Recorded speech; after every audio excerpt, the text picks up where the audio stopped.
A Da Vinci Life.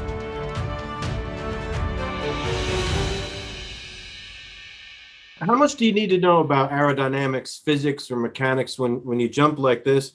Or is it just out of practice, it's just natural instinct and corrections?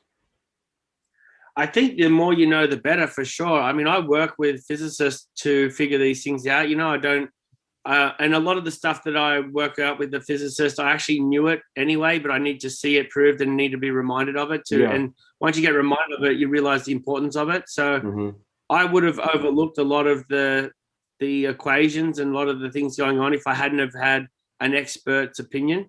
Mm-hmm. So I think it's really it's a complex mathematical equation, and it's probably not super complex, but the complexity is in the physical side of it. Once you start jumping, and you realize that your body is like the surface of your body.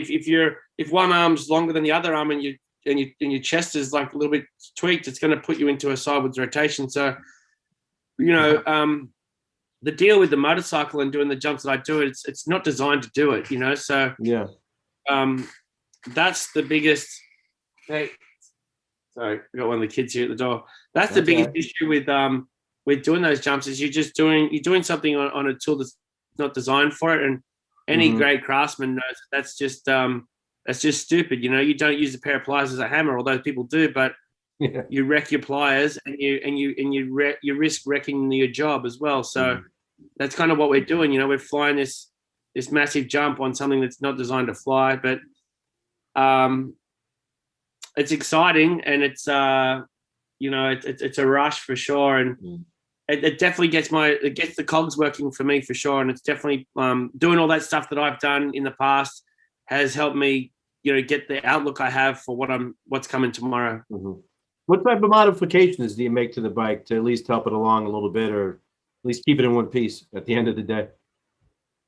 The suspension's super critical. Mhm. It's all about getting a softer touchdown, because once you fly that far, the landing becomes like really brutal. Yeah. What I did in the past, though, is I made the suspension too stiff. So it actually kind of went into a hydraulic lock. And my suspension, when I landed, my suspension didn't go all the way through the travel. It kind of went almost all the way through the travel, and then it hydraulically locked. And that put all the energy into the wheel. And that's why my wheel exploded, is because my suspension was too stiff. So Mhm. if my suspension had been a little bit softer and it had gone all the way down to the stop, and then that energy had then gone into the wheel, it probably wouldn't have, the energy wouldn't have transferred so violently, and I probably wouldn't have destroyed the wheel like I did. Mhm. So, it's really important to have super strong wheels. They have to be balanced, before you jump. The suspension needs to be done, and then obviously you want the gnarliest motor you can get. I mean, it's all about your top end speed. So I changed my gearing.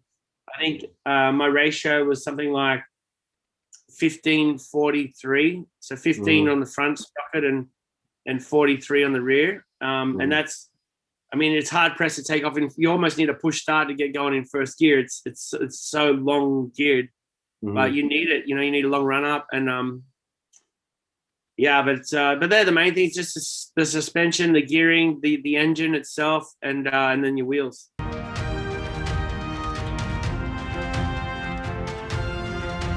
A Da Vinci Life.